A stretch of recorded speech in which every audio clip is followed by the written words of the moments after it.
Hi hello നമസ്കാരം friends. ഞാനിന്ന് ഈ വീഡിയോയിൽ എങ്ങനെയാണ് സപ്പോർട്ട് ആൻഡ് റെസിസ്റ്റൻസ് ഒരു സോണായിട്ട് വരയ്ക്കുന്നതെന്നാണ് കാണിക്കാൻ പോകുന്നത്. സപ്പോർട്ട് ആൻഡ് റെസിസ്റ്റൻസ് സാധാരണഗതിയിൽ എന്താണെന്ന് വെച്ച് കഴിഞ്ഞാൽ ഏത് പോയിന്റിൽ നിന്നാണോ പ്രൈസ് താഴേക്ക് റിവേഴ്സൽ ആകുന്നത് ആ ഒരു സ്പോട്ടിനെ അല്ലെങ്കിൽ ആ ഒരു ഏരിയയെ സപ്ലൈ സോൺ അല്ലെങ്കിൽ സപ്ലൈ ഏരിയ അതും അല്ലെങ്കിൽ റെസിസ്റ്റൻസ് ഏരിയ എന്നും, ഏത് ഒരു പോയിന്റിൽ നിന്നാണോ പ്രൈസ് മുകളിലേക്ക് റിവേഴ്സ് ആകുന്നത് ആ ഒരു പോയിന്റിനെ ഡിമാൻഡ് ഏരിയ അല്ലെങ്കിൽ സപ്പോർട്ട് ഏരിയ അതും അല്ലെങ്കിൽ സപ്പോർട്ട് സോൺ അല്ലെങ്കിൽ ഡിമാൻഡ് സോൺ എന്നാണ് പറയുന്നത്. ഡിമാൻഡ് സോൺ അല്ലെങ്കിൽ ഡിമാൻഡ് ഏരിയ എന്ന് പറയുന്നത് ഏതെങ്കിലും ഒരു പർട്ടിക്കുലർ പോയിന്റ് ആണ്. ആ ഒരു പർട്ടിക്കുലർ പോയിന്റിനെ ഒരു വലിയ ഒരു ഏരിയ ആയിട്ട് നമ്മൾ തിരിക്കുന്നതിനെയാണ് തിരിക്കുമ്പോഴത്തേക്കാണ് അതൊരു സോണായിട്ട് മാറുന്നത്. മീൻസ് അതായത് ഞാൻ എന്താണെന്ന് വെച്ച് കഴിഞ്ഞാൽ ഇവിടെ സിമ്പിളായിട്ട് കാണിച്ചു തരാം. ഇതെന്ന് പറയുന്നത് ഈ ഒരു ഏരിയയിൽ പ്രൈസ് നേരെ റിവേഴ്സായി മുകളിലേക്ക് തിരിഞ്ഞ ഏരിയയാണ്.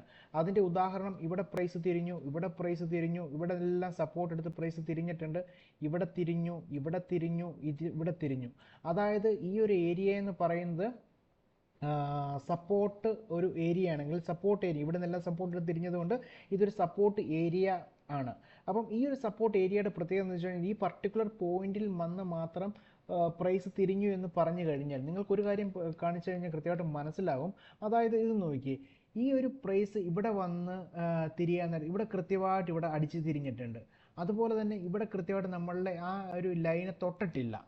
അതിന് പകരമായിട്ട് അതിന് മുകളിൽ വന്നിട്ടാണ് തിരിഞ്ഞിരിക്കുന്നത്. ഇവിടെ കൃത്യമായിട്ട് ലൈനെ വന്നടിച്ചു, പക്ഷേ ഇവിടെ കൃത്യമായിട്ട് ലൈനെ അടിച്ചിട്ടില്ല. അതിന് പകരമായിട്ട് ഒരു അല്പം ഗ്യാപ്പ് ഉണ്ട്. അതുപോലെ തന്നെ ഇവിടെ ചെറിയൊരു ഗ്യാപ്പ് ഉണ്ട്. ഇവിടെ കൃത്യമായിട്ട് വന്ന് അടിച്ചിട്ടുണ്ട്, ഇവിടെയും കൃത്യമായിട്ട് അടിച്ചിട്ടുണ്ട്, പക്ഷേ ഇവിടെ അടിച്ചിട്ടില്ല.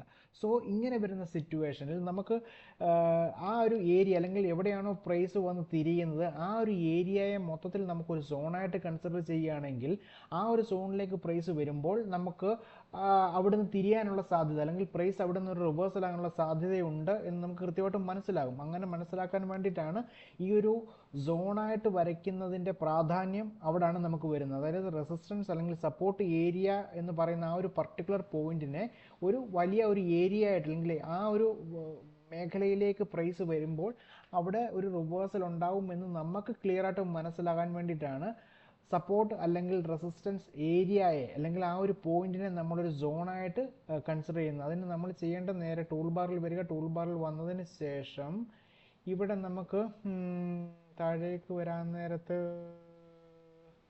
ഈ ടൂൾ ബാറിൽ നമുക്കിവിടെ റെക്റ്റാങ്കിൾ വരയ്ക്കാനുള്ള ഒരു ഓപ്ഷൻ ഉണ്ടാകും. ആ ഓപ്ഷനെ ക്ലിക്ക് ചെയ്ത് കഴിഞ്ഞാൽ നമുക്ക് റെക്റ്റാങ്കിൾ വരയ്ക്കാനുള്ള ഓപ്ഷൻ കിട്ടും. അവിടെ നേരെ ഇങ്ങനെ നീട്ടി അങ്ങോട്ട് വരയ്ക്കുക. അത്രയും വരച്ചു കഴിഞ്ഞാൽ ഈ ഒരു റെസിസ്റ്റൻസ് ഏരിയ നമുക്കവിടെ കൃത്യമായിട്ട് കിട്ടും.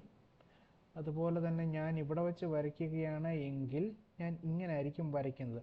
ഇങ്ങനെ വരയ്ക്കാൻ നേരത്തെ ഒരു പ്രത്യേകം കാര്യം ശ്രദ്ധിക്കേണ്ടത് എന്താണെന്ന് വെച്ച് കഴിഞ്ഞാൽ പ്രൈസ് റിവേഴ്സ് ആയിരിക്കുന്ന ആ ഒരു ക്യാൻഡിലിൻ്റെ ഏറ്റവും അവസാനത്തെ വിക്കും അല്ലെങ്കിൽ അതിൻ്റെ ബോഡിങ്ങും കൂട്ടിയിട്ട് വേണം വരയ്ക്കാൻ. നമുക്ക് മാക്സിമം എല്ലാ ഏരിയകളിലും ടച്ച് കിട്ടത്തക്ക വിധത്തിൽ നമ്മൾ കൃത്യമായിട്ട് അത് വരയ്ക്കുകയാണെങ്കിൽ നമുക്കൊരു കൺഫ്യൂഷൻ ഇല്ലാത്ത രീതിയിൽ അതൊരു സോണായിട്ട് മാറുകയും ചെയ്യും.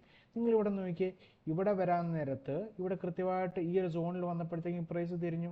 ഇത് സോണിലാണ് നിൽക്കുന്നത്, ഇത് സോണിലാണ് നിൽക്കുന്നത്, ഇത് സോണിലാണ് നിൽക്കുന്നത്, ഇത് സോണിലാണ് നിൽക്കുന്നത്. അതുപോലെ തന്നെ ഇവിടെ നോക്കി, ഇത് സോണിലാണ്, ഇത് സോണിലാണ്, ഇത് റെസിസ്റ്റൻസ് സോണിലാണ്. സോ ഇവിടാണ് ഞാൻ പറഞ്ഞതിൻ്റെ പ്രാധാന്യം. ഒരു പ്രത്യേക ഏരിയ അല്ലെങ്കിൽ ഒരു പ്രത്യേക പോയിന്റിനെ നമ്മൾ ഒരു റെസിസ്റ്റൻസ് പോയിന്റായിട്ട് കണക്കാക്കുന്നതിന് പകരം പ്രൈസ് റിവേഴ്സ് ആയ ആ ഒരു മേഖലയെ മൊത്തം നമ്മളൊരു സപ്പോർട്ട് സോൺ അല്ലെങ്കിൽ ഒരു റെസിസ്റ്റൻസ് സോണായിട്ട് വരയ്ക്കുകയാണ് എങ്കിൽ നമുക്ക് പെട്ടെന്ന് ഐഡൻറ്റിഫൈ ചെയ്യാൻ പറ്റും. അതായത് ഒരു ബിഗിനറെ സംബന്ധിച്ചിടത്തോളം ആ ഒരു മേഖലയിലേക്ക് വരാൻ നേരത്ത് പ്രൈസ് കൃത്യമായിട്ട് തിരിയും എന്ന് നമുക്ക് ഒരു ബേസിക് ഐഡിയ ഉണ്ടാക്കി എടുക്കാൻ വേണ്ടിയിട്ടാണ് നമ്മൾ അതൊരു സോണാക്കി വരയ്ക്കുന്നത്. ഈ സോൺ ഇല്ലാതെ പോയിന്റായിട്ട് വരയ്ക്കുകയോ അല്ലെങ്കിൽ ചുമ്മാ ഇതുപോലെ തന്നെ വെറുതെ ഒരു ലൈൻ ഇട്ട് വരയ്ക്കുകയോ അങ്ങനെയൊക്കെ വേണേൽ ചെയ്യുന്ന ആളുകളുണ്ട്. ആ രീതിയിൽ അത് എളുപ്പത്തിന് വേണ്ടി ചെയ്യുന്ന ആളുകളുണ്ട്. പക്ഷേ എൻ്റെ ഒരു പേഴ്സണൽ അഭിപ്രായത്തിൽ അങ്ങനെ വെറുതെ ചുമ്മാ ഒരു വരയിട്ട് ട്രേഡ് ചെയ്യുന്നതിലും പകരം അതിന് പകരമായിട്ട് ഈ പറയുന്ന വിക്കും ബോഡിയും കൂട്ടിയിട്ട് ഇങ്ങനെ ഒരു സോണാക്കി വരയ്ക്കുകയാണെങ്കിൽ നമുക്ക് കൃത്യമായിട്ട് നല്ലൊരു വിസിബിലിറ്റി കിട്ടും, നമുക്ക് നല്ലൊരു അണ്ടർസ്റ്റാൻഡിങ് കിട്ടും. നമുക്ക് തന്നെ മനസ്സിലാവും ഈ ഒരു ഏരിയ എന്ന് പറയുന്നത് ഡേഞ്ചർ ഏരിയയാണ്, അല്ലെങ്കിൽ ഈ ഒരു ഏരിയയിൽ പ്രൈസ് വന്ന് കൃത്യമായിട്ട് റിവേഴ്സ് ആയിട്ടുണ്ട് എന്ന് നമുക്കൊരു ഐഡിയ കിട്ടും. സോ നമുക്ക് അതിനനുസരിച്ച് ട്രേഡ് പ്ലാൻ ചെയ്യാം. അതിനനുസരിച്ച് നമ്മൾ കോൺഫിഡൻ്റ് ആയിരിക്കും. നമ്മളുടെ കോൺഫിഡൻസും നമ്മളുടെ നമ്മൾ ഉദ്ദേശിക്കുന്ന രീതിയിൽ ട്രേഡ് നടക്കും എന്നുള്ളൊരു ആത്മവിശ്വാസമാണ് നമ്മൾ ശരിക്കും ഇതിൽ നമ്മൾ ട്രേഡിൽ വിജയിപ്പിക്കുന്നത്. സോ നമുക്ക് കൃത്യമായിട്ടുള്ളൊരു വിസിബിലിറ്റി ഉണ്ടാകാൻ വേണ്ടിയിട്ടും ഇന്ന ഏരിയയിൽ വന്നു കഴിഞ്ഞാൽ പ്രൈസ് തിരിയും എന്നുള്ളൊരു കൃത്യമായിട്ടുള്ള ബോധ്യം ഉണ്ടാക്കിയെടുക്കാൻ ഇങ്ങനെ ഒരു വര വരച്ച ഒരു റെസിസ്റ്റൻറ്റ് പോയിന്റ് ചെയ്യുന്നതിനേക്കാൾ നല്ലത് ഒരു സോണാക്കി വരയ്ക്കുന്നതാണ് ഏറ്റവും നല്ലതാണ് എൻ്റെ പേഴ്സണൽ അഭിപ്രായം. ബാക്കി നമുക്ക് ഏത് രീതിയിൽ വെച്ച് കഴിഞ്ഞാൽ നിങ്ങളുടെ ലോജിക് അനുസരിച്ച് നിങ്ങൾക്ക് ട്രൈ ചെയ്യാം. Okay then thank you.